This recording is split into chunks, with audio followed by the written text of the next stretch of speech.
2 युवकांनी हेल्मेटने झालेल्या मारहाणीत मृत्युमुखी पडलेले शिवकुमार शर्मा यांना विश्व हिंदू परिषद आणि बजरंग दलाच्या नेतृत्वात सकल हिंदू समाजाद्वारे रविवारी खारघर पोलीस ठाण्यासमोर श्रद्धांजली अर्पण करण्यात आली।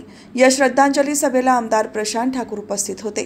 स्वर्गीय शर्मा यांच्या आरोपींना लवकरात लवकर अटक व्हावी अशी मागणी यावेळी करण्यात आली।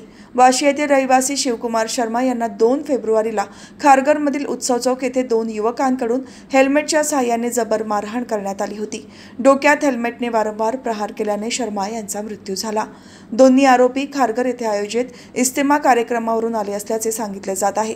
या धक्कादायक आणि संतापजनक घटनेच्या निषेधार्थ विश्व हिंदू परिषद आणि बजरंग दलाच्या नेतृत्वात सकल हिंदू समाज रविवारी खारघर पोलीस ठाण्यासमोर एकवटला होता। या श्रद्धांजली सभेला आमदार प्रशांत ठाकूर, विश्व हिंदू परिषदेचे प्रमोद प्रसन्ना, स्वरूप पाटील, कृष्णा बांदेकर, राष्ट्रीय स्वयंसेवक संघाचे प्रमोद पांडे, हिंदू जागरण मंचचे दत्तात्रय शिंदे, शिवम सिंग, ललित चौधरी, जागृत फाउंडेशनचे ज्ञानेश्वर खरपुरिया, भाजप जिल्हा चिटणीस ब्रिजेश पटेल, खारघर मंडळ अध्यक्ष प्रवीण पाटील, उपाध्यक्ष किरण पाटील, माजी नगरसेवक संतोष शर्मा, संध्या शारबिंद्रे, विना गोगरी, साधना पवार, शैलेंद्र त्रिपाठी, जुमा चक्रवर्ती, गायत्री खडबळकर, शर्मा कुटुंबियांसह विविध संघटनांचे पदाधिकारी, स्वयंसेवक, नागरिक मोठ्या संख्येने उपस्थित होते।